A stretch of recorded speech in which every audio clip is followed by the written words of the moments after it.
Esta semana tuvimos novedades en cuanto a tarifas, tuvimos novedades en cuanto a cómo esas tarifas pueden afectar lo que es ya la pequeña canasta del jubilado, las peripecias que tiene que hacer usted para llegar a fin de mes, y de todo eso, después de esta nota que vamos a estar compartiendo, lo vamos a estar analizando.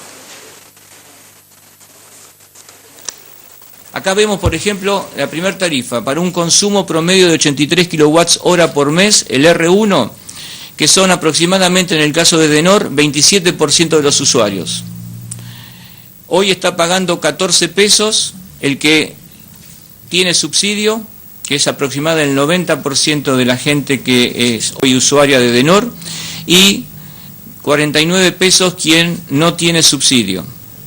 A partir de la recomposición del costo de generación, ese costo hoy es de 30 pesos por megawatt hora, es lo que está abajo de las columnas, pasa a ser 320, que es el costo estacional para el trimestre correspondiente a febrero-abril, y va a tener posibilidades de reducirlo en función de dos posibles opciones por parte del usuario. Si no hace nada, va a pagar 320 y la de que es 14 va a pasar a ser 73 pesos por mes.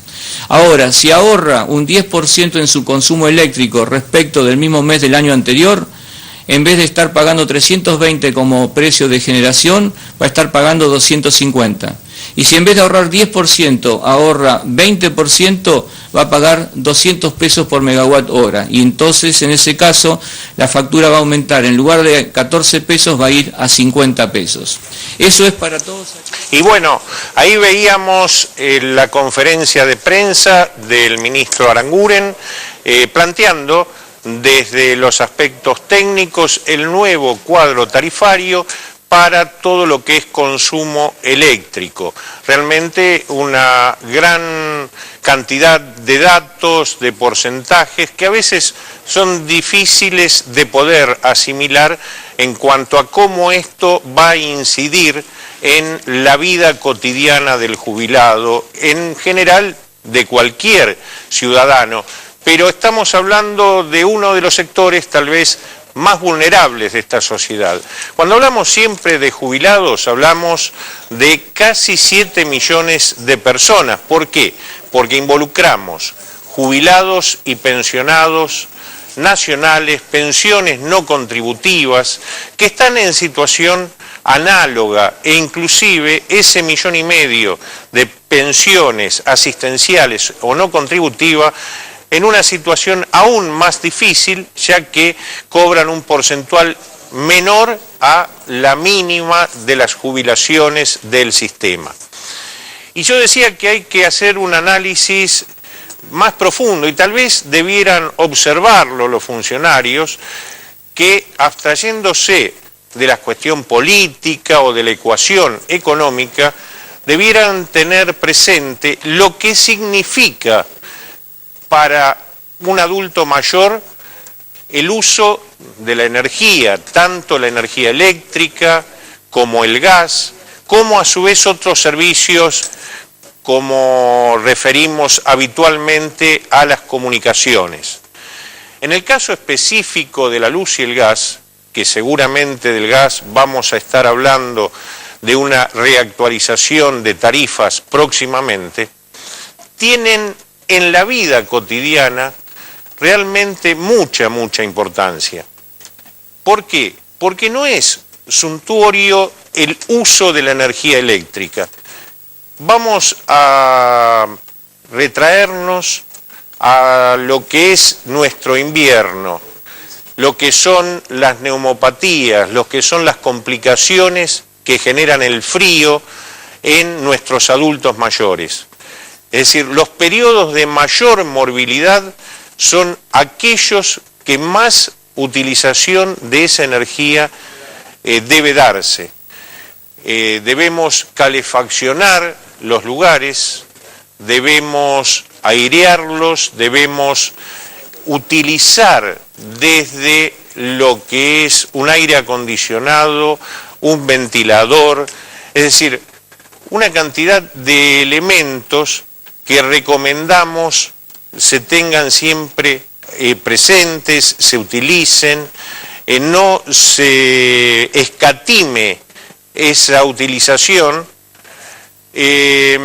y esto vamos a trasladarlo a que el propio Estado Nacional, y ahora vamos a ver al ministro Aranguren reconociéndolo, está señalando que va a haber tarifa cero, tarifa reducida para aquellos que tienen este problema.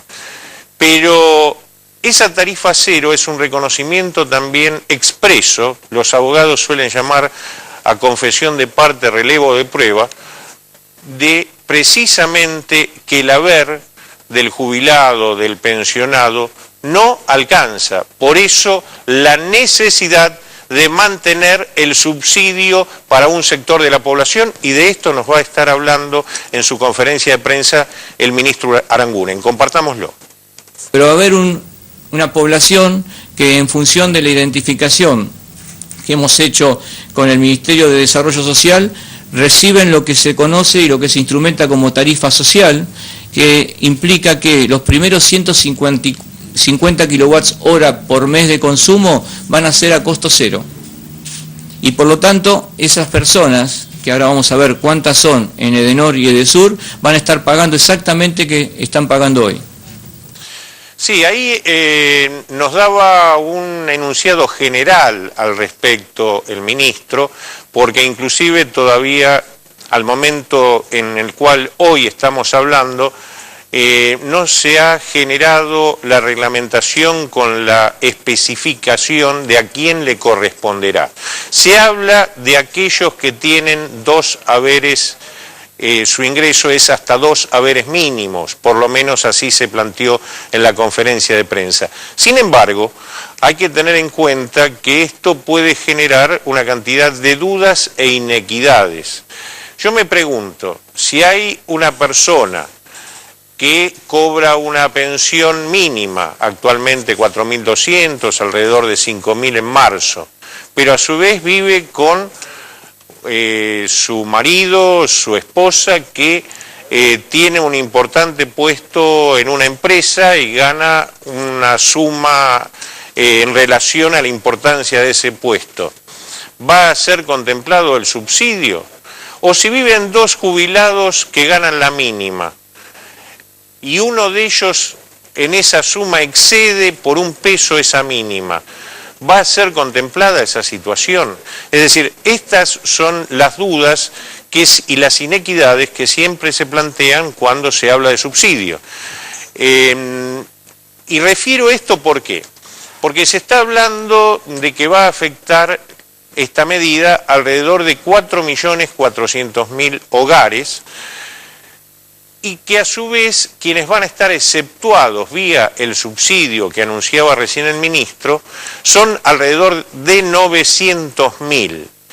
Y esto en realidad no coincide con quienes perciben la mínima, trátese de jubilaciones y pensiones, que son muchos más, y para ver si hay un tipo de hogar con 1 o 2 jubilados, como decía anteriormente, o situaciones que puedan ser paliadas. Estas cuestiones seguramente se irán explicando en las próximas horas, pero me estoy adelantando a las preguntas que usted ya nos está haciendo.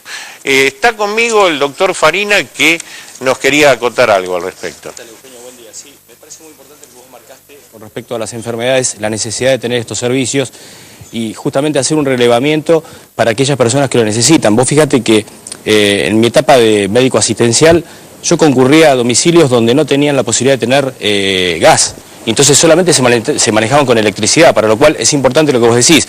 Quizás una persona no tiene gas, pero necesita de una tarifa de electricidad que sea justa, porque la única posibilidad que tiene de hacerse un alimento, calentarse una sopa o de calefaccionar su casa es a través de la vía eléctrica, y en el verano, a través de la vía eléctrica, tener la posibilidad, aunque sea, de tener un ventilador. Con lo cual, no solo vamos a tener enfermedades propias del frío, como vos decías hace unos instantes, de una neumonía, en el verano es la deshidratación, es decir, aquellos pacientes que no tienen posibilidad de refrigerar el agua que van a consumir o el jugo que van a poder consumir. Y creo que es muy importante que el gobierno pueda hacer un relevamiento para ver cuáles son las personas que realmente pueden adherirse a este tipo de subsidio que vos estás planteando, ¿no? Así es, y con la acotación que tan acertadamente nos hace el doctor Jorge Farina, en realidad entramos todo en un tema que seguiremos analizando, porque hay que ver qué pasa también con los pacientes oxígeno dependientes, qué tipo de ayuda van a tener. Ellos necesitan permanentemente el uso de la electricidad y realmente cuando planteamos el tema lo planteamos en razón de que estos servicios tienen una incidencia de más de un 10 a un 15% en la acotada canasta del jubilado y que a su vez hay que tomarlo.